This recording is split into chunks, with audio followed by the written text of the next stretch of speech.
Lucas here. Most of you watching this already understand that there are bigger gears turning than what seems to be a play on the surface. Some of you have delved deep into the rabbit hole to come to the understanding that much of what you've learned throughout your life, in school, from your parents, and on that television, is blatantly false. What I'm about to show you is amazing evidence that shows that mankind used to exist on this planet thousands of years earlier than what we're being told. And in some ways, they were much more technically advanced than we are today. And that their entire civilization was wiped out by a global catastrophic event, most likely an axis shift brought on by a passing cosmic body. I'm also going to show you a 188-day pattern that I have located in conjunction with seismic events, and why that 180-day pattern is to be expected when you're dealing with a large cosmic body that would be in orbit with the sun. I'm also going to show you the basic essentials you'll need in a bug-out bag, how to prepare for some emergencies, how to make a water filter, and things you need to know in the event of a global catastrophe and what to avoid. Many of you ask, when is this all going to happen? All I can say is that I don't know. I hope you enjoy watching this presentation as much as I enjoyed making it, and you used the information to your benefit. Seize the day.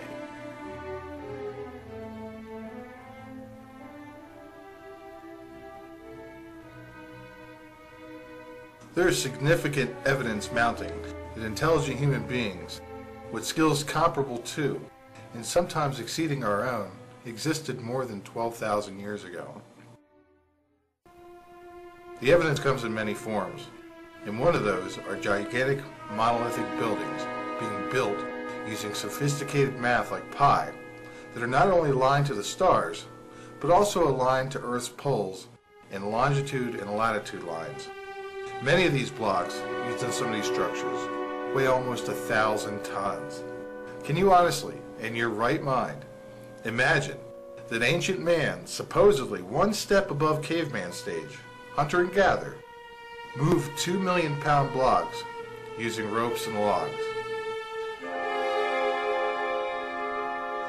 If you look at this map here, you'll notice this circle, this perfect circle going around, and you'll notice the dot in the center here. Well, these dots going around the edge of the circle here are all the ancient sites that can't be explained that are aligned with the stars. Like, here's the Easter Island, over here is the Nazca Lines, over here is the Great Pyramid and the Sphinx, and here is, Angkor Wat. So all these are the sites that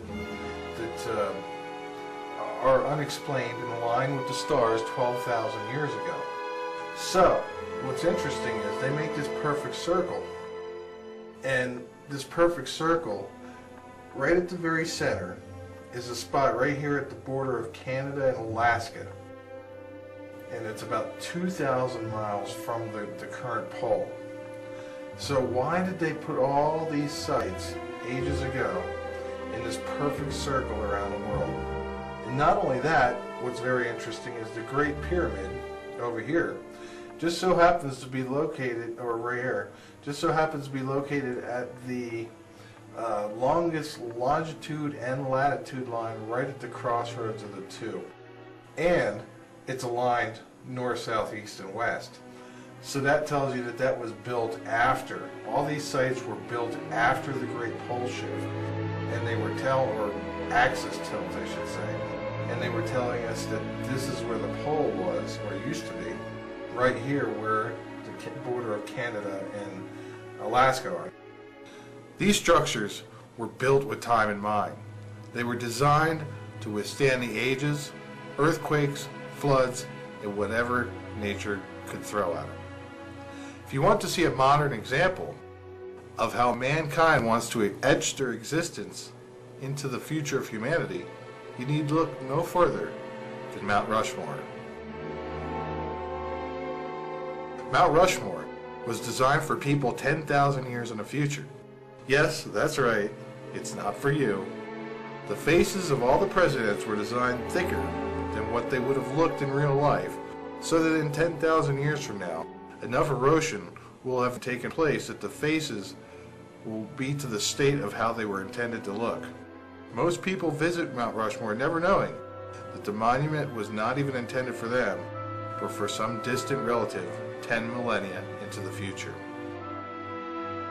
Another form of evidence comes to us in the form of maps. The Pure East map shows in great detail the landmass under the Antarctic ice shelf.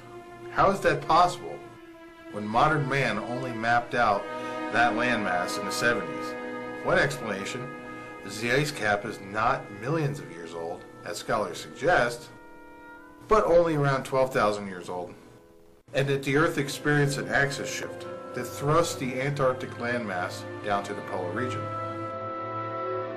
What I am suggesting is that a grand society of human beings lived on the planet thousands of years ago, and that when the axis shift happened, their society spanned the globe and built all these magnificent structures in line with the stars 12,000 years ago to mark their spot in history, what they were capable of, who they were, and where the North Pole existed. What it looks like happened is that after the Great Axis Shift 12,000 years ago, a few remnants of the Society of Atlantis went to different areas of the globe and in some cases actually forced the local, less advanced people to build giant monuments. Probably in some cases, the people were not actually forced, but more or less awed by the weapons that these people may have possessed.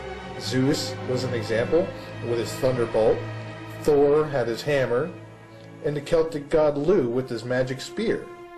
The people with spears and axes would have had no defense against someone with that kind of advanced weapons. Like the old Lenin quote goes, one man with one gun can control 100 men without. From ancient times comes the structures of Tiwanaku, Göbekli Tepe, Angkor Wat, the Great Pyramid, the Easter Island heads, and many, many more structures. There are the Nazca lines and the ancient sunken cities that modern science is just now starting to locate hundreds and hundreds of feet below the ocean.